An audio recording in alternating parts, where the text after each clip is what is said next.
Welcome back to the podcast, everyone. Today, I'm with my first ever guest that I ever had on my podcast. It's been almost 4 years now. It was August 18th is when the first ever episode dropped.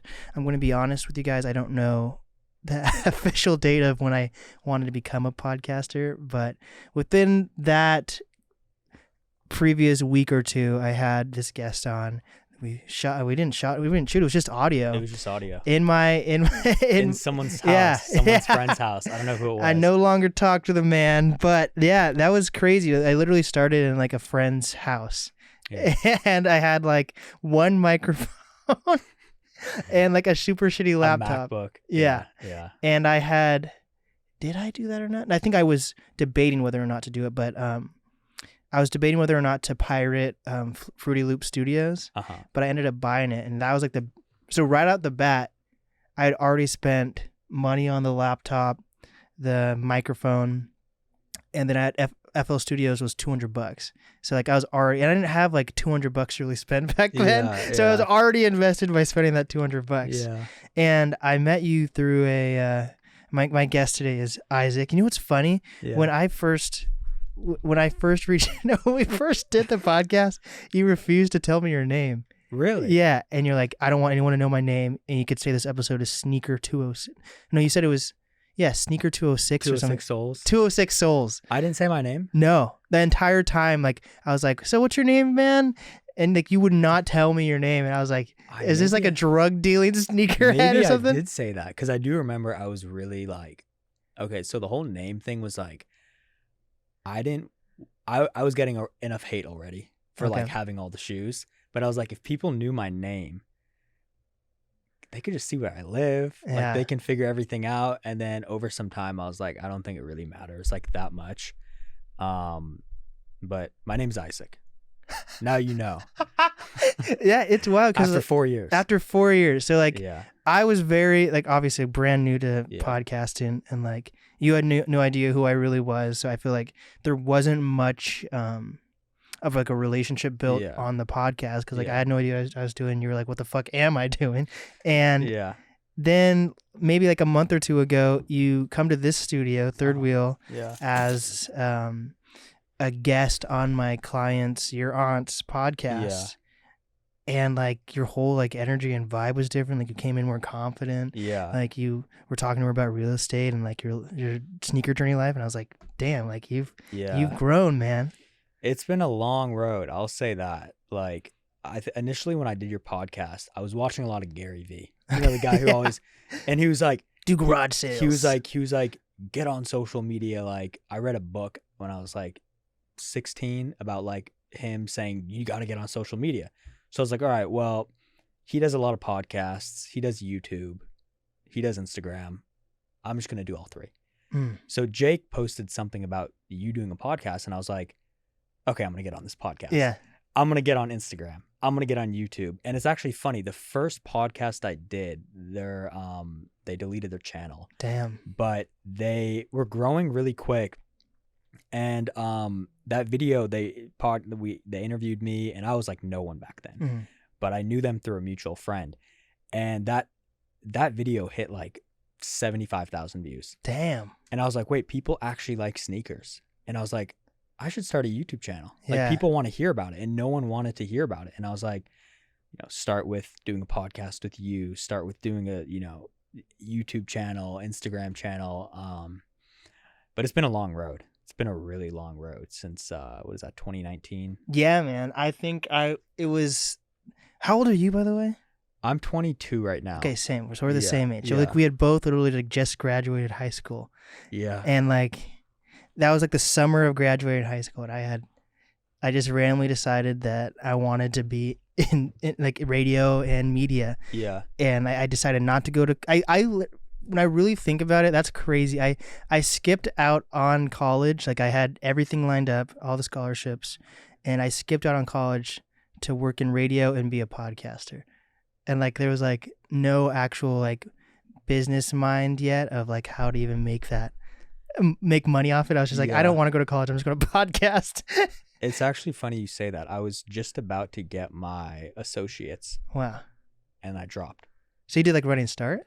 Yeah, I did running start, and then I just completely dropped, and I was like, I'm not going to go to college like 4 years. Like, because I was reading a lot of books at the time, and I was like, either way, I'm going to go to college. They're going to make me read books about stuff I probably don't want to read about. Yeah. So I was like, why don't I just buy books or go to the library, read books, see what it tells me, and then do it. That's where I got a lot of my education from. Damn. To be honest. You want to know the truth too? I don't even think I have my high school diploma. That's wild. They never sent it to me. Dude, they didn't send me mine either. I don't know if I even graduated high school. But you walked, right? I walked, but they never sent me it. And dude, that's the same thing that happened to me. I think I graduated. You want to know what's crazy? You want to know what's actually crazy? No one's ever heard this on a podcast. No one's ever heard this anywhere except my dad. Literally, my dad. He's the only one I tell stuff to. I didn't do a single test, homework, assignment, or anything in high school. Damn. I've never done a assignment, test, or any single piece of like thing they give you homework once. All 4 years of high school. How did you even? This is like, it's crazy for me to say this because it's the first time I've ever said this, but there's a guy okay, this is a long story. I don't know if I even want to get into it. Let's get into it. I'm in shoes, right? Yes. And I met a lot of people I know today through Facebook groups. And there was a guy named Quinn. And he was like, I think he was like a couple years older than me, 2-3 years older than me. And he posted, we did shoe business on Facebook, and he posted on Facebook, he was like, I'll do anyone's homework for like $10-15 or something for assignment. And I was like, either way, I'm busy with reselling shoes during school. I was like, I might as well, I've done a deal with him before. Like, he's probably good at what he does. I was like, let's just test it out. Yeah. So I start paying him to do my homework and essays and everything, math homework, everything. And he's getting A's on all of it. Oh my God. He's getting A's on all of it. So I'm like, okay, he loves shoes just like me. He's really smart. I'm not that smart for school. And I was like, I might as well just like focus on the shoe thing all of high school. Yeah. And just pay him to do my work. Wait, so you were doing this by like freshman year even? Freshman year. Freshman year of high school. And then you might ask, how did I get A's on my tests and exams and everything like that?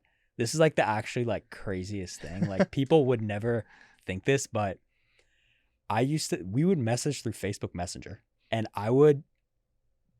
when the test started, I would take my test, put it under my desk. Because if I take my phone out and I take a picture like this, the teacher is going to see it. So Yeah. I take a picture with the test on the floor.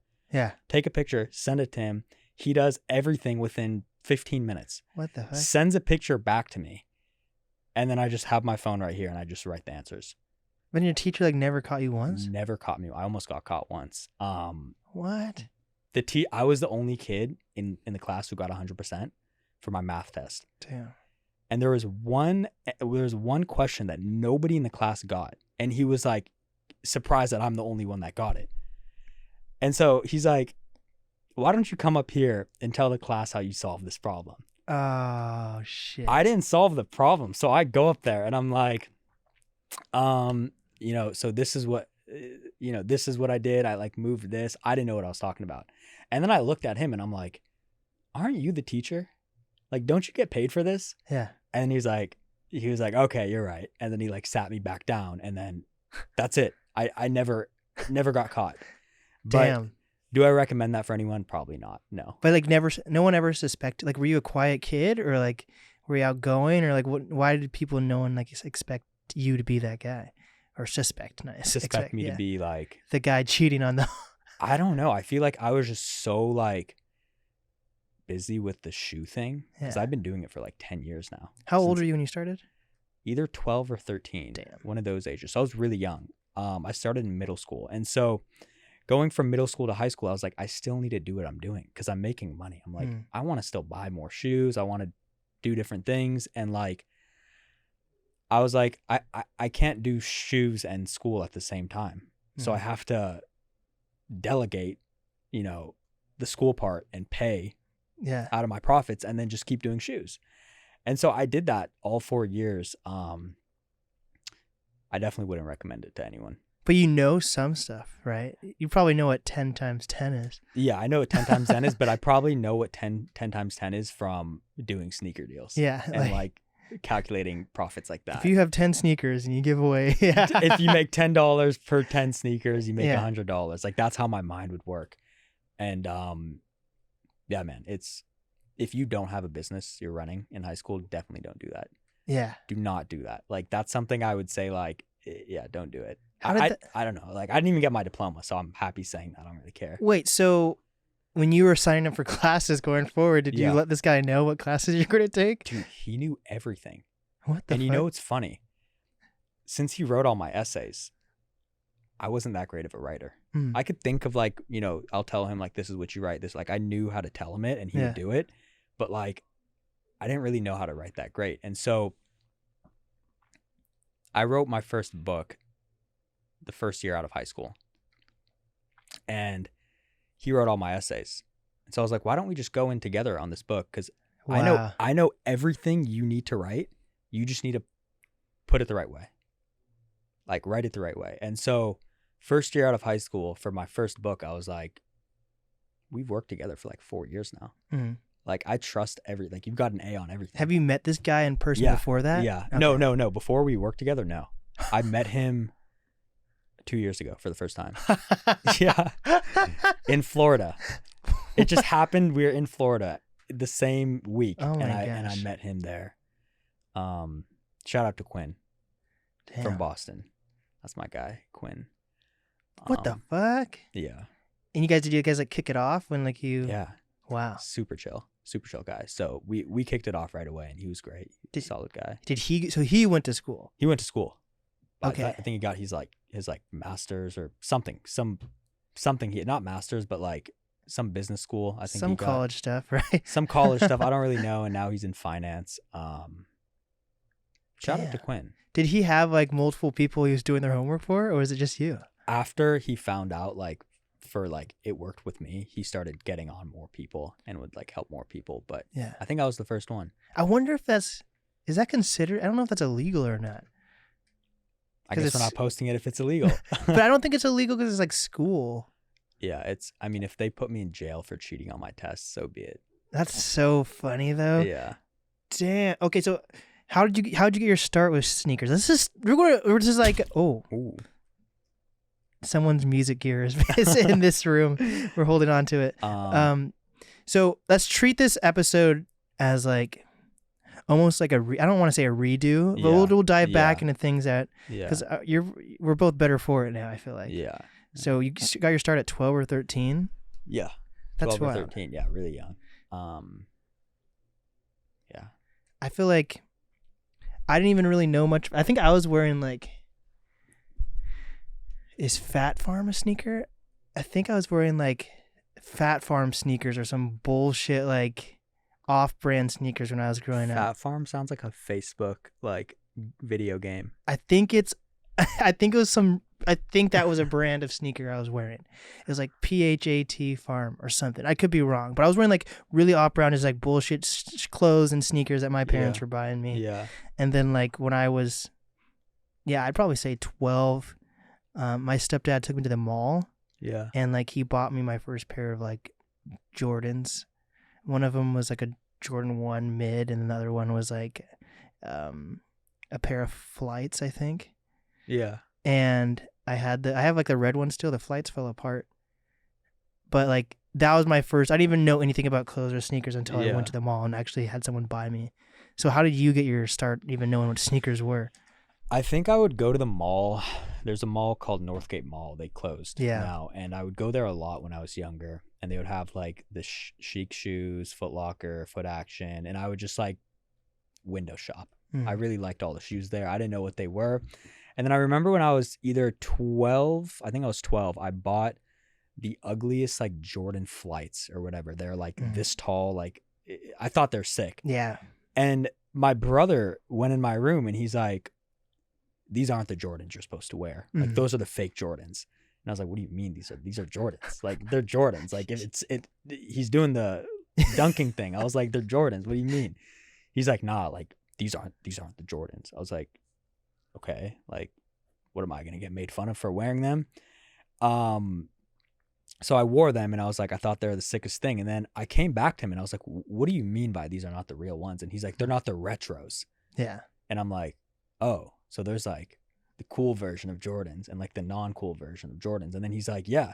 So I started researching every single Jordan pretty much there was. Damn. And I came across a pair of cool gray 11s on Craigslist. And the guy was selling them for dirt in my size. This was, I think they released in, if I'm not mistaken, it was like 2011. So this was like 2012 or 2013, maybe something like that. And I was like, I'm going to buy them. They're used, but what size were you at the time? I think it was like a 9. Okay. 9.5, 9. And they're like 95 or $100, $120, something like that. And I was like, yeah, I'm going to buy them. Cause I was like, you know, they look sick. They're probably like 500 brand new. And I was like, I'm just going to buy them. Yeah. And so I met him up at my local community center. I biked down there, like down the hill, brought my backpack so I can put them in. There's no box. I didn't know how to authenticate them. I didn't know how to do anything.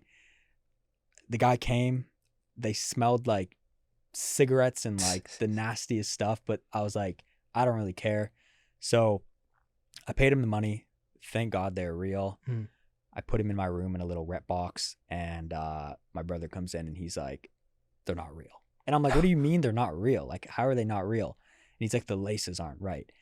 Turns out they were real. They were just rep laces. Like they were like not real laces. Yeah. And you know, all these like different experiences when I was younger, kind of figuring out, okay, like rep laces, rep box, they don't have a box, the condition, how they look in person, all of that kind of like molded me into like how I just understand almost everything about sneakers and reselling today.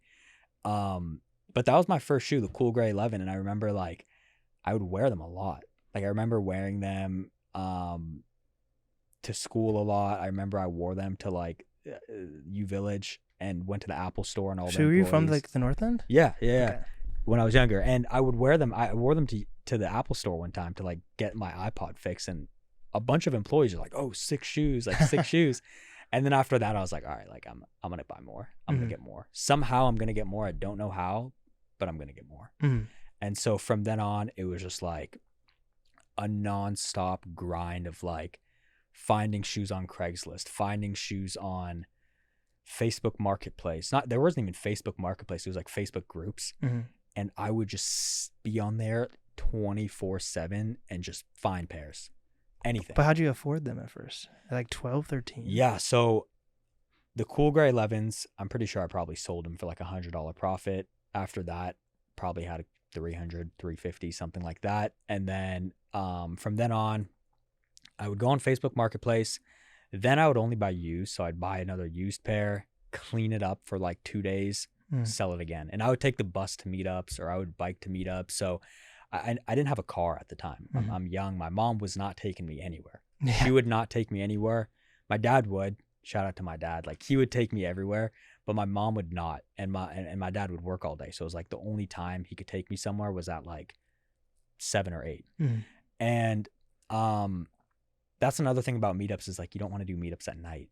You want to do them during the day. You want to get robbed or something? You don't want to get robbed. Exactly. And so there was a lot of learning experiences when I was younger doing meetups. And from then on, it was just like flipping used pairs. I did that for a couple of years, I think until 2015, 2016.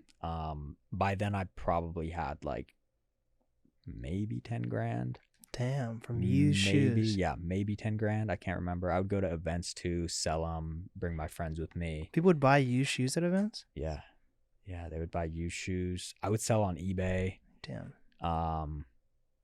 eBay's now trying to go heavy in sneakers because they see like, you know, how it's going. But I would do everything I could to sell them. And back then there was no StockX, there was no GOAT, there was no like, it wasn't like it is today.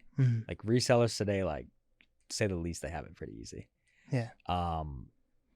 But back then, yeah, it was a grind. It was an actual grind. And if you do something for 10 years, like you're probably going to be good at it. Yeah. You know what I mean? Yeah. So I think it's just like that time. It's great that I started when I was really young. That's wild. That's kind of like when I have an older like hip hop artist on, even though hip hop isn't, it's only celebrated its 50th anniversary. Like I think, was it this year maybe? Yeah. But like, that's crazy that you're able to say that for what you do though, that you're one of the earlier people for. Yeah. I'm not going to say I was like the earliest. Right. But still like in the earlier years. I think like, you know, the store Flight Club? Yeah. They started in 05. So if I started in like 2012, that means like you could say I was like 7 years late to the game. But still early on. Yeah, it was very early. Yeah, and I think that's like a big reason why I just have like a huge intuitive sense of like where sneaker market goes, just like about everything. Just like everything in general. Like I said, like if you do something for 10 years, anything, you're gonna know the ins and outs of everything. Yeah, that's surprising that your parents were pretty open to you selling sneakers that young. Not my mom, not really my dad either. They didn't like the fact that I was buying used pairs and I would wear them and then I'd sell them, and they're like, don't you think you're gonna get like a disease or something? Yeah. And I was like, yeah, I don't really care. Has that ever happened to anyone buying used sneakers? It never happened to me. I mean, I stopped doing that a while ago, but it never happened to me. That was their biggest concern. The second concern was like, I'm biking like an hour to a meetup. Damn. Like, will I get robbed? Will they steal my money? Never happened. Wow. But that was a huge concern for them. Luckily they got over it after like 5 years. After 5 years. How'd you vet people like when you were younger? Vet people? Yeah, like how'd you make sure they weren't going to be some crazy person on the other end of the line? So I would literally stalk them on Facebook, like before I did the meetup. So like this was all through Facebook Messenger, and they'd be like, all right, let's meet up at this time or that time. And I'd be like, okay, cool. I'd go on their Facebook profile. I'd literally look through everything they've ever posted on a sneaker group and see, you know, is there anything about them that where they scammed someone, sold fakes, robbed someone, or I'd post like a reference post on Facebook and then people would be like, oh, he's legit or he's not legit.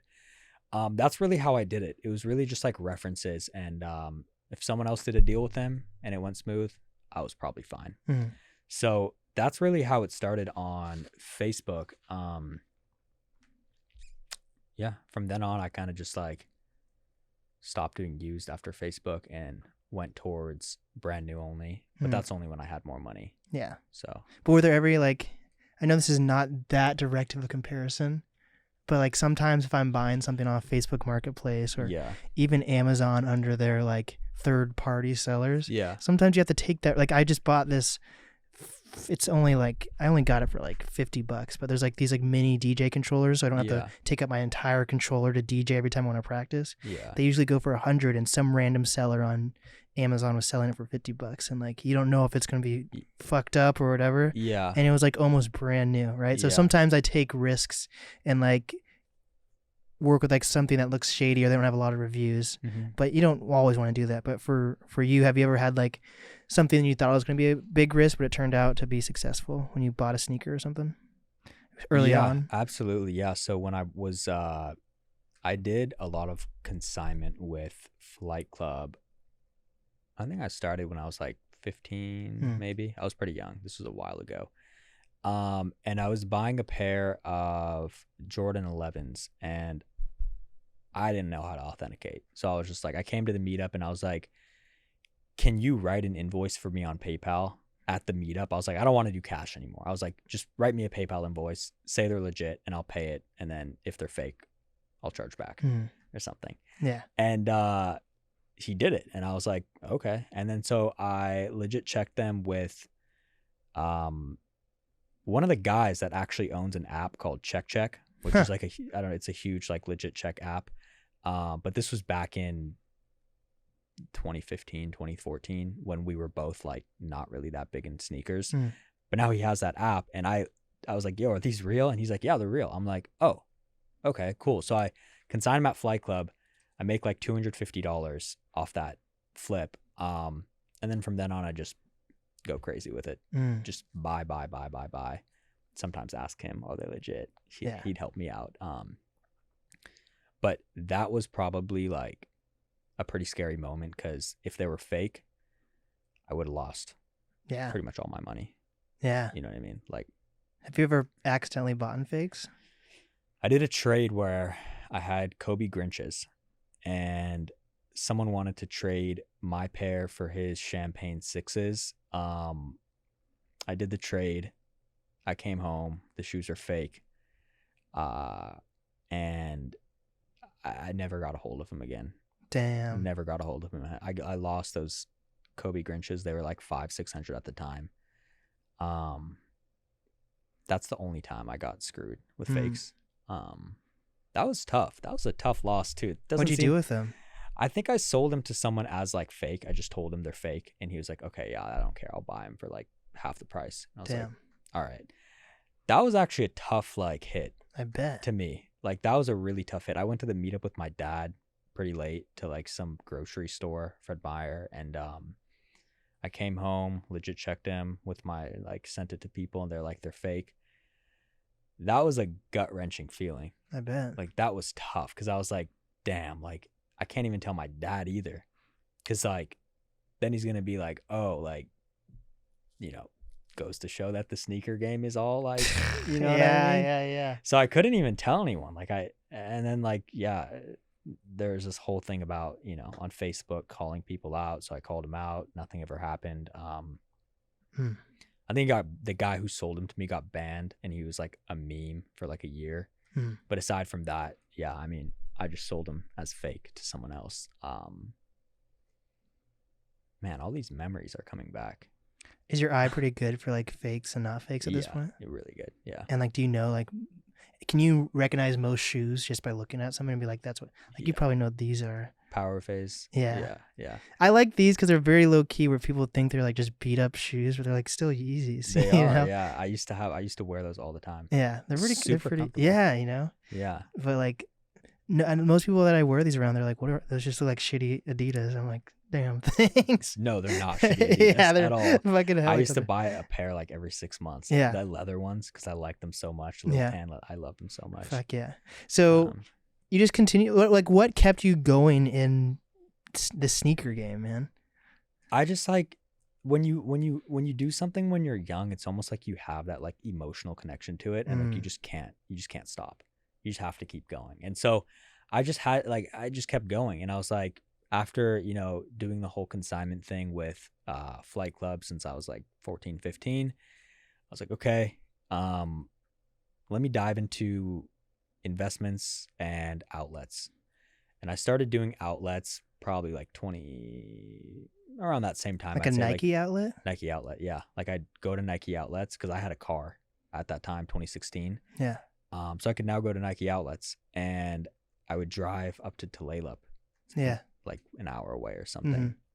And I would go every single week, even sometimes during school, and just try and buy stuff for cheap and then flip them.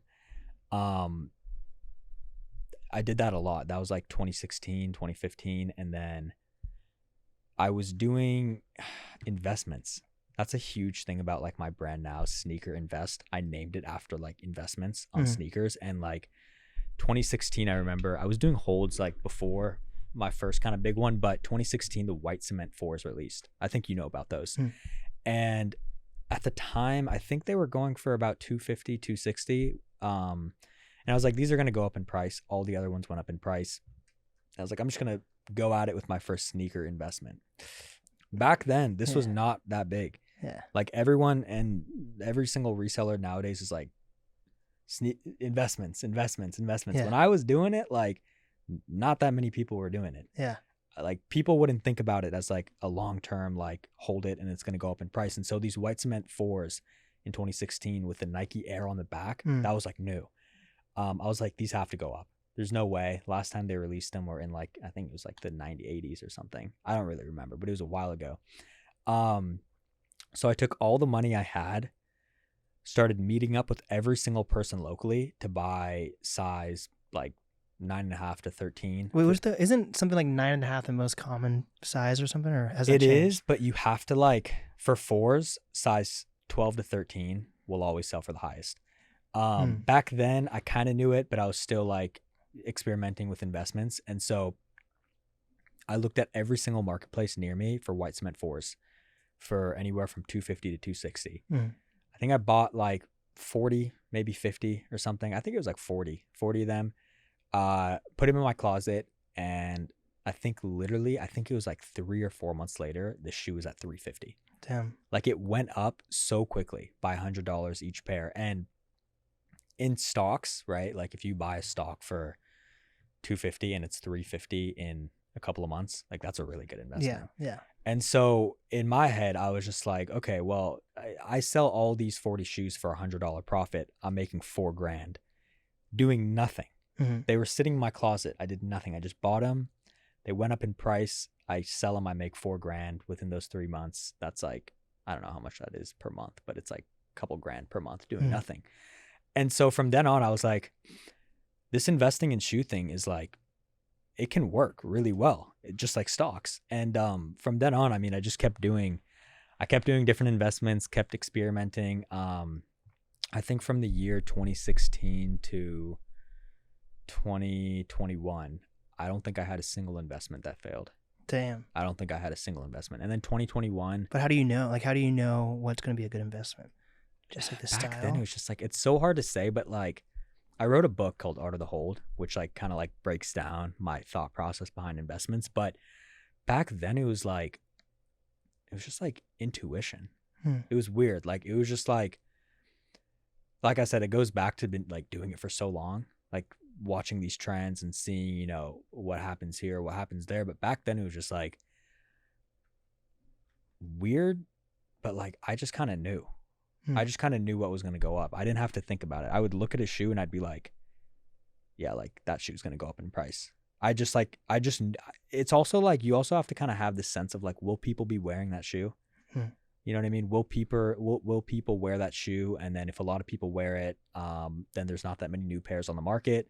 And then the new pairs are going to have to go up in price because supply and demand. There's less supply now. There's more demand because more people want it. And so that was like a big part of my thought process, but also just like, I'm not even gonna lie to you. Like, I think it's just like the intuitive sense. There's never any analysis or anything like that. I just kept hitting those. So you've been doing it for a few years at that point. Yeah. Got it. Yeah. And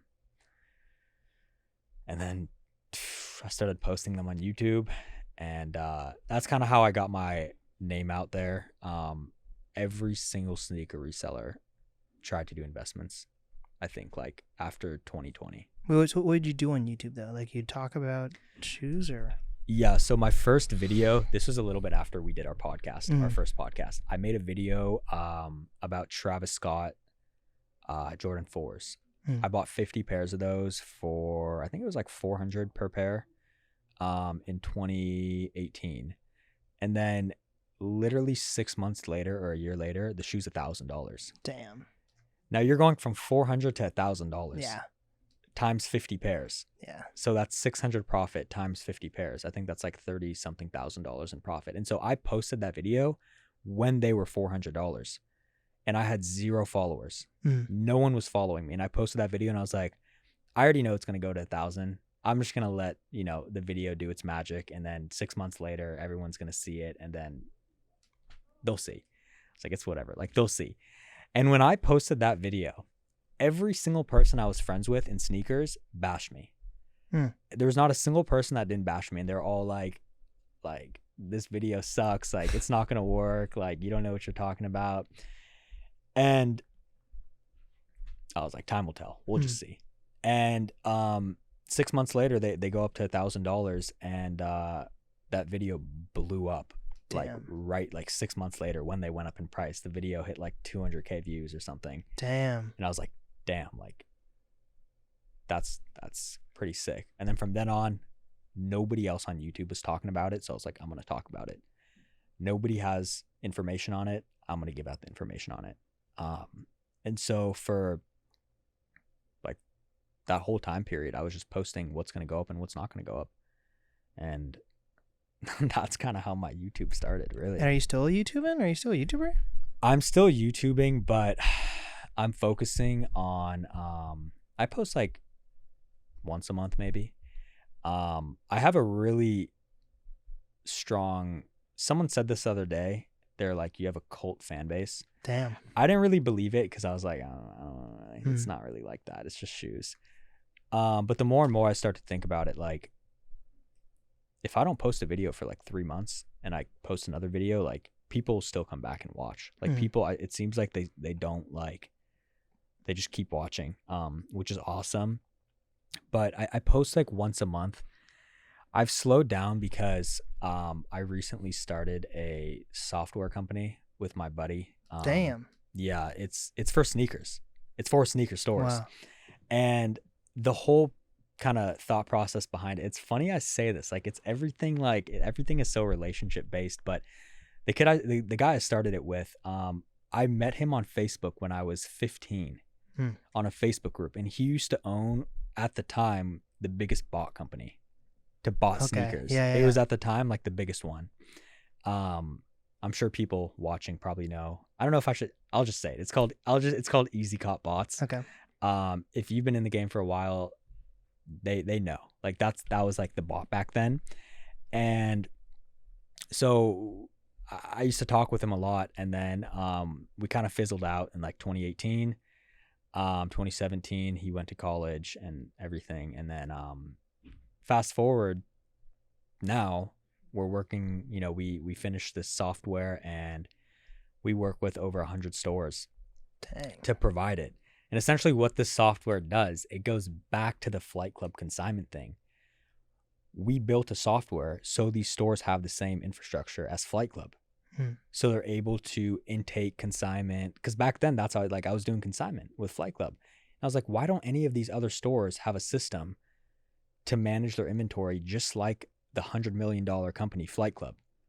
Then I was like, okay, well, to develop something like this, it's going to cost millions of dollars. It's not like a $10,000-$20,000 thing. It's millions of dollars. And so I was like, that's probably the reason.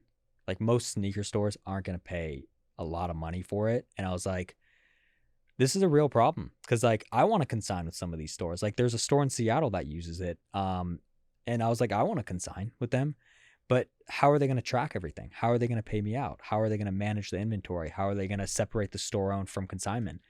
And I was like, well, I guess, you know, me and my partner are just going to solve that problem. And so we like, the amount of work it takes to run a software company is crazy. And I think that if I didn't have a passion for shoes, I'd just throw it in the bin. But the fact that I think like I do, and I want to make a really big change in sneaker reselling and give resellers the opportunity to consign at local stores with them, support these local stores, and kind of create this synergy of like, they're bringing them shoes, the store is selling them, but everything is super automated. The consigners are getting their payouts. The consigners are viewing what they have. Got it. So they'd buy it online and then they'd automatically get a cut, you're saying? Or how would that work? Yeah. So consignment is basically like a reseller like me comes to a store, brings them a shoe, and they're like, you guys sell the shoe in store or online, and you take a 20 to 30% cut. Got it. And everyone was doing it through pen and paper or Excel spreadsheets. And I was like, that's just not going to cut it at scale. These stores need something way better. And not only that, like, since I have this brand now, to get consigners, like, that's a hard thing too. Because like, if you don't have a big following, like, or you've been around for a while, to get consigners, it's very difficult. So even with a lot of these stores, it's like new ones that we work with, we probably send them like $200,000 to $400,000 worth of consignment over time, not like right away, but like over a period of time. It's like, we're like, okay, they're selling really well. They obviously need more inventory. We have with the following I have, I'm able to get a lot of consigners for these stores. And I mean, basically they fill up these stores to the brim. Yeah. And these stores don't have any issue now with mismanagement, losing shoes, selling the shoes, paying out consigners, managing consigners. Like, everything is automated to the point where it's like there's no room for anything happening. But do some companies say no? And if they do, is that just because they're stuck in the past, or how does that work? Yes, absolutely. And that it's so funny you say that, because it's so funny you say that. We're working. So there's a store. I'm not going to say the name, but for 2 or 3 months of me telling them this is a store I wanted to work with. They see the store looked amazing. I love working with stores that have an amazing layout, and I think I can grow them. Like the ones that I think I can grow the most and help them like hit, $200,000-$300,000 months. I'm like, I want to work with you guys. Let's create this like thing bigger than what it is. And for 2-3 months, he was like, no, I have a software I'm using that I'm paying $500 a month for. I don't want to do it. And my buddy who we've been working together through reselling, he lived in the same town that the store was. And he was also doing consignment with them on like, no offense to the software that they were using, but it was the worst software. But it was all that was out there. Yeah. And they were paying $500 a month for it. And I was like, I know, like, we can transform your business. We can send you hundreds of more consigners, another $300,000 worth of consignment, like, easily. And so my buddy was consigning with that store. So he kept going in there and he was like, look, like, I'm telling you, like, this will help you so much. And it was almost getting to the point where that store owner was like, it seemed like he was disliking me because we were so persistent. And usually I'm not persistent at all with like most stores, because right now a lot of it's just growing word of mouth, because it's like literally like every single store tells 3, 4, 5 other stores, and then they all come to us and we help them. And so it's so funny, like when we finally got that guy on our software, and this is literally because I loved how his store was set up and like the whole operation. He is one of our biggest, like, what is the word? Like supporters, or one of our biggest like guys that like will do anything to help us grow. Like to that point, like from going from what he was using, paying $500 a month for something that was lagging, bugging, half the time it didn't even work, to now he doesn't pay us a monthly fee. We have a different structure, but he's gotten over $300,000 more in consignment. Damn. And he's also gotten, I think he said the other day we were on the phone, he said 400 more consigners. Damn. 400 to get 400 consigners is so hard for most sneaker stores. And so, I mean, we did a complete transformation on a store together. And like, it just like the amount of pairs he got is insane. And he's one of the biggest advocates for our software company now. Like he always calls me. He's like, anything you need to grow, I'll help you. Every single store we have right now, they all either refer their other stores. Like they're they're just like, this is the one.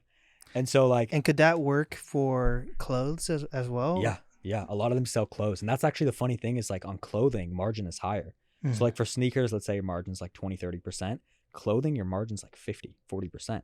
And so it's a full, like decked out, like fully operational, like system that does everything: accessories, clothing, shoes. And like, it's crazy to me how like the stores that I'm the closest with today, I'm close with every store that we work with, but the stores that I'm the closest with today are the ones that were initially very skeptical of us.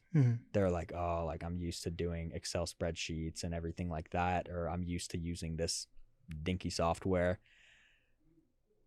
A month or two after they're with us, like it's the craziest thing like I've seen. It's like it seems like I'm the closest with them because they call me so much and I call them so much. And it's also like, it seems like I have the closest relationships with the ones now that were initially skeptical. You know what I mean? And it's just like, it's crazy to me. And now it's really just growing word of mouth. I mean, initially it was like, you know, we had to put in some work of calling stores, but they see the value. Like any store people talk to, like they'll tell you. And because it's online, you could do like, it doesn't have to be in just Seattle or whatever for these stores. That's awesome. That's craziness. It's crazy. And like, that's like one of my passions now is like Flight Club got bought out by GOAT for $60 million or something like that. Stadium Goods got bought out by Farfetch for $250 million. Urban Necessities, probably like a $30 million company. And they all do consignment. And I was like, these other stores don't have an opportunity to even do it because first of all, they don't have the funding to pay that much for a setup like that. And I was like, I've been doing consignment for so long with these big stores. I've seen it all before GOAT and StockX. And I was like, it's my duty. Like, if anyone's going to do it, it's going to be me. Like, if anyone's going to help these stores reach another level of sales, of inventory, of profitability, like, I'm going to be the one to do it. You know what I mean? Because I just understand it so well that it's like calling me to do it. You know what I mean? It's Are there stores you wouldn't work with though? Absolutely. Got it. Because I'm guessing there's probably like competition or whatever, like morality for some stores. I have no idea. There's not really any competition because like by the way, for me none of the stores have competition because I mean I can really get like an unlimited amount of consigners to these stores, so it's like the competition isn't really there. But I think the biggest thing is like we now that we have amazing stores that we work with, we don't just take like any store, and we've had to take some stores off as well. Damn. Like we've had to take some stores off as well, and I don't really like working with people unless I have a close relationship with them. So do you like more of like mom and pop shops, or is it like or all? How would you even like label a consignment shop? It's not a mom. Can a consignment shop be like a mom and pop? I guess. Or how would that work? I mean, I don't think it's a mom and pop. I think a lot of them are like almost like not corporatized, but like kind of like they're getting to that point. But they're below. Like, would you say where would like Lucky Dog fall in that? I guess you could say it's a mom and pop, but like I don't know what I would categorize it. I mean, most stores do like pretty good numbers. Can you consign to like Foot Locker or is no? So how does that work? Is like, are there consignment shops that make more than a Foot Locker or no? No. Probably not because Foot Locker is like retail. Got it. But those shoes usually suck. At Foot Locker? Yeah. Yeah, that's my point. It's like that's my point. Is like I want every single store to have the opportunity to have an unlimited influx of inventory that they may have not bought, themselves, so that they're like the 10x version of Foot Locker and they have every single shoe that consumers actually want. Right. Not some Air Maxes or some random shoe that looks like weird from Foot Locker. Yeah. Which is cool. Like some people like those. But most people, kind of going back to the story of like my brother telling me those are not real Jordans, the ones that they sell at Foot Locker, the retros are the ones you're going to get at consignment stores. Yeah. The rare pairs that are sold out. And it's like most of these stores they're not going to buy every single shoe. So it's like consigners can just consign them and then they can have those shoes for their customers and everyone wins.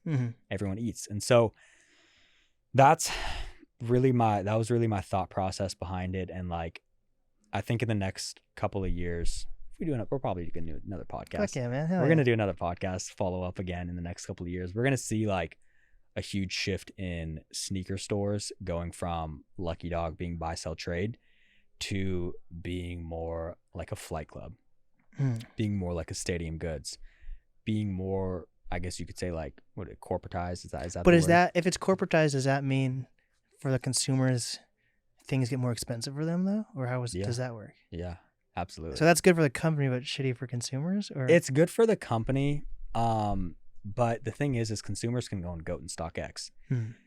The thing is like, you're going to wait 12 days before you get your shoe, which is fine for some people. But if you want your shoe right away, it's a convenience fee of like, you can go in a store and there will be every single shoe that's pretty much on GOAT for the most part that most people want, but you can get it today. So it's like the difference of like, do you want to wait 2 weeks or something like that, a week and a half, or do you want to go into a store and get your pair right away? Because sometimes for me, I'm like, the other day I was looking for these in a store by me, right? Because I was like, if I order off StockX, I'm going to have to wait 2 weeks. Lo and behold, there's no store near me that has these. So I have to go on StockX, right? And now I've been waiting 2 weeks just to get a new pair of these. And so my thing is like, even for me, I want to go in a store and just buy them right away. You know what I mean? Because I don't mind paying the extra $50-$60 just to get them right there. And so that's kind of like my thought process behind it is like, people will pay more for in-store, but it's like the difference of, do you want to get it in a day or do you want to get it in 2 weeks? Right. And that's kind of the thought process behind it. But I think, a lot of people will still stick with GOAT and StockX and wait 2 weeks. So that's never going to get faster because they have to go to the authentication process? Never going to get faster. They have to get their authentication process. First of all, they have to hire authenticators. And to get authenticators, we go back to me knowing how to authenticate every shoe. That took me 10 years. Most of the people, they have to hire a lot of people. And most of the people they hire are like they probably haven't been in the game for 10 years. Mm-hmm. The amount of employees, like Goat probably has 1,000 employees now. They probably have a lot of authenticators throughout all their warehouses. I think they have like 17 across the world. Mm-hmm. The chances of getting like 100% authenticators, it's pretty rare. Now, if we look at the stores, they've all been in the game for a while. Most of the time. Like if you open a sneaker store, you've probably been doing sneakers for, I think, over 5 years. And so if you've been in it for that long, that's just kind of like another level of like, you probably know what's real or what's fake. Right. Whereas for StockX and Goat, it's like StockX is hiring people that are looking for a job and they're going to train them on how to legit check something. But half the time it might not even be real. Right. And that's why there's so many headlines for StockX that they sell fakes. Yeah. Yeah. That's like Nike was, I think, in a lawsuit. What about like do you think AI is going to fix that down the road? They say AI is going to fix it. I think with shoes, it's like you have to have the physical shoe. Got it. In like right next to you, feel it. Some people smell it, which is crazy to me. I don't know if I've done that. But that's the thing of like stores where it's like the shoe is in hand. Whereas Goat and StockX, the shoe is with the seller. They ship it to the warehouse. The warehouse authenticates it in a couple of days and then ships it to the buyer. Yeah. Whereas the store, it's like they get the shoe, it's in hand, they check everything, and then they just sell it. And 99.9% of the time, they're authentic because they're not going to risk their whole entire store and brand to sell a fake shoe. Right. Whereas a seller on StockX or Goat, they're behind a screen. Yeah. They don't have an actual brick and mortar, so they don't care. They're like, if it passes, it's a little quick come up. Yeah. Whereas with a brick and mortar, it's like, if we sell a fake, like we're going to get a Google review, a Yelp review. We're probably going to get called out. And the brand that they've been building for so many years, it just goes down the drain. Yeah. So that's the thing, like about, I guess, brick and mortars and like people that have actual sneaker stores is they have that higher level of risk that they will not take fakes. They will not buy fakes and they will not let consigners consign fakes. Got it. But shout out to Goat. Like they have a really good authentication process. Yeah. Yeah, like shout out to Goat. And I've got some good shoes on there before. Have you bought a lot off of Goat? I'd say it's a mixture between Goat and StockX. I've been going to Lucky Dog occasionally too. Yeah. I got these Jordan 1 Equalities that I've been wanting. I got them like 2 years ago, but I had wanted them for like 5 years. Like they're the black and white ones that have the quality on the back of the heel. Yeah. Yeah. Because those ones are pretty, and they were used, but like I didn't mind. They were beat up a little bit. I was like, oh, fuck it, because those go for a lot usually. So how many pairs have you bought? You think off of? Altogether, I only have like 26 pairs of shoes altogether. Probably 20 of them are bought from either StockX or Goat. A mixture, like it might be like literally split right down the middle. Yeah. Honestly. Do you see yourself like ever going into a store, like the store I work in Seattle, it's called Soulmates. Oh, I know Soulmates. Soulmates, yeah, Paris from Soulmates. And he uses our software and he's gotten a lot of consignment from it. Do you ever see yourself going in and buying a shoe from a store like that? Or would you always just like wait for Goat and StockX?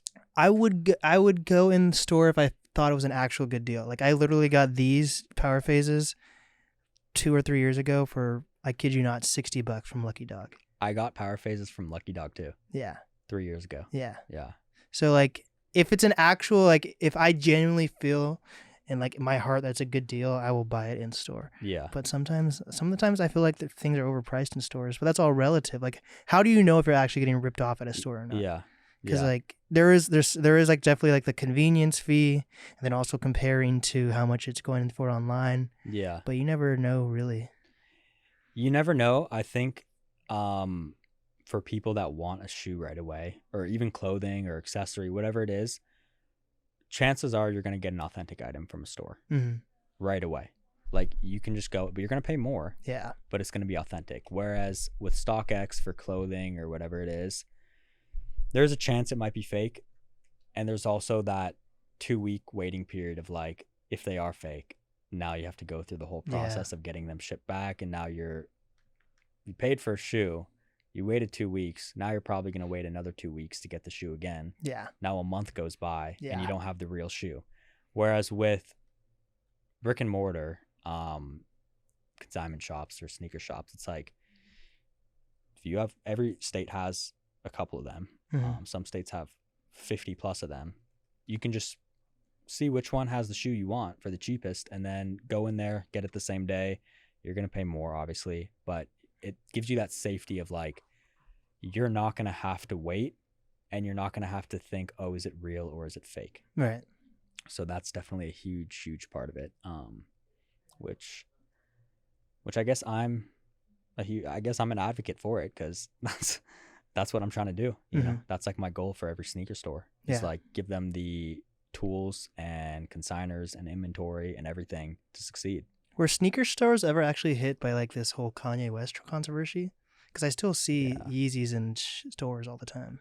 Hit in terms of like, because I like, you know, like he had the falling out with Adidas, and then also, but even before that, you know, like the fact like he made so many of them. So like, I wonder if those two different incidents, like I guess I don't even know if you call like there being more shoes and incidents or not, but like have both those events like affected the value of Yeezys at sneaker stores? It's so funny because like people forget so fast nowadays.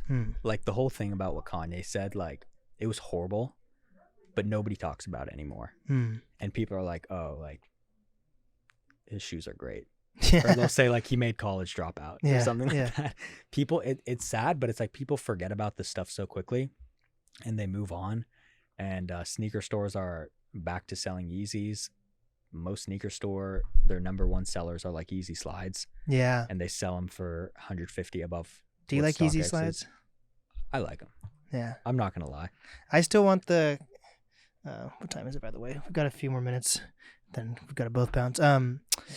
I still like, I haven't gotten a pair yet, but those Crocs, Celea, whatever her name is.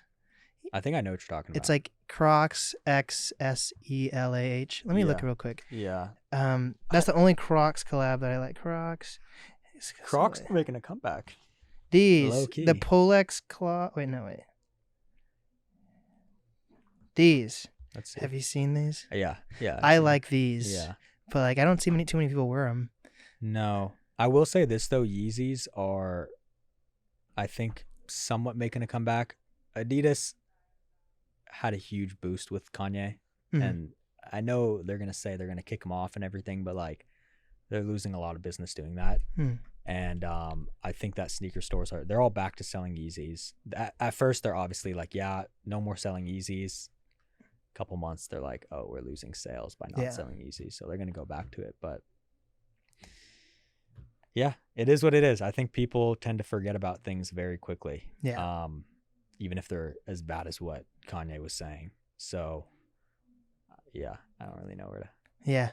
And are there any like, I guess I haven't really seen any sneakers drop lately that I've been really, except these Crocs, but I don't know like when they're actually, especially living in Seattle, when the best time to even buy those would be.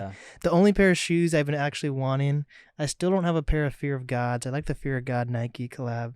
Which one? The ones that look like fucking ninja shoes or whatever. Oh, I still haven't had a pair of those. Yeah. You know, I found those at the outlet once. Oh shit! Really? Yeah. Crazy. Damn. Yeah. And the only other pair besides that I've looked at for a while is the those fucking Air Force skeleton shoes that glow in the dark. Oh yeah. I think those are sick. But like, it's funny because I'm almost too late to buy them right now, because like every time it starts to get towards fall, they go up tremendously, but by the summertime it's like hella cheap to get them.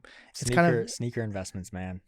Sneaker investments, but they keep going up in price. Except the Panda Dunks, which sucks. What are some shoes like that you'd say people should be on the lookout for that have dropped or are dropping that should go up in price?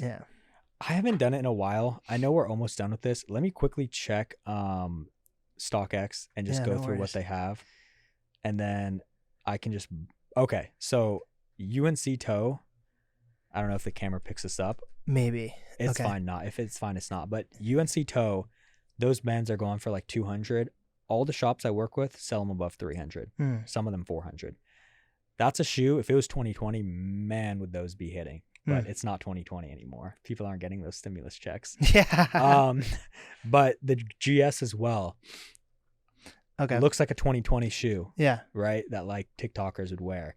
I think these are like 150, 140. In my humble opinion, I think that these will probably hit like 250 in the near future. But then again, who knows? Stuff could all collapse. And aside from that, I mean, Yeezys perform pretty well, but I don't know, man. I mean, my main focus right now is just like the whole store thing. I did the outlets. I did the Flight Club consignment. I did the investments. Everyone has seen that since this whole time I've been on sneaker or YouTube. Everyone has seen me go through all those phases. And I think like there are other people right now that can, do that. Right. I think right now my next step is like, how can I build, get something even bigger for sneaker resellers? That's awesome. So you don't personally sell sneakers anymore? No, I do. Okay. Yeah, all the stores I work with, I consign with them too. Oh, but it's not like you don't have to like. Are you just doing virtual trades at this point though, or do you still have to like go places and buy them and then go to another place and sell them to that person? So I mean, I have a lot of inventory right now. Probably like 2,000 pairs, and I disperse them towards stores that I like am close with, or just stores that need the shoe. And then they sell them for me, and then through the software they use, that's our software. They cash me out when it sells and the whole thing. So yeah, I work with a lot of stores. I try and give them inventory, and because they sell for a lot higher than StockX or GOAT. So I'm making $150 more than I would on StockX or GOAT. So yeah, I mean, might as well. Got it. So but like I'm not meeting people up. Got it. That's if I'm buying, they're shipping it to me. And you at this point you like buy in bulk probably. Yeah. Got it. Yeah, just buy in bulk. Damn, that's awesome. You still do this, man. That's fucking. Yeah. Another 10, maybe in another 10 years, 20 years. Damn. Well, 20 years would be. Yeah, another 10 years. Yeah, fuck yeah, man. Well, this has been awesome. What is some advice, final advice? You've given some lot of gems, Yeah. People should definitely check out your book, and if you're a business, maybe check out his software. It's funny, I don't sell the book anymore, but shit. Okay. Yeah, I just stopped because I was like, it's a great book, but I just stopped. But advice, I mean, I don't know. I mean, honestly, I think the biggest thing is like do what you understand. There was a lot of people as I was coming up that, sad to say, but they essentially tried to like copy what I was doing. And it doesn't take you far, because if you try and do what someone else is doing, you're always going to try and do that. You can't really think for yourself. And I think the biggest thing is like, do what you know best. Do what you've been doing for the longest amount of time. Read a lot of books. Yeah. You know what I mean? Like, I have a book, but there are a million other books that people have written that could benefit you. But yeah, basically just like try and read as many books as you can. Build strong relationships with people, because the people I'm doing business with today, I did with them when I was 15, 16. So it's the same people. Build strong relationships.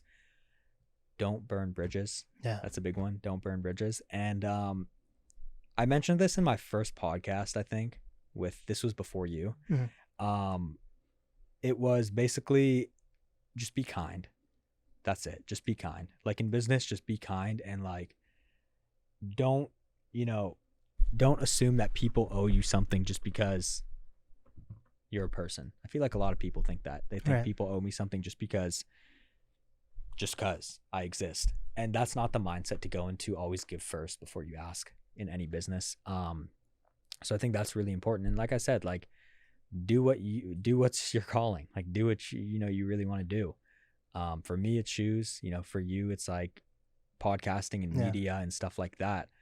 And I'm sure like 5 years from now, you're probably going to have a massive, thing because you stuck with it. Yeah.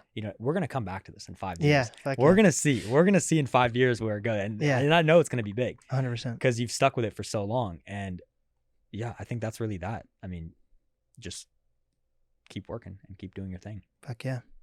What is the easiest way for people to reach you?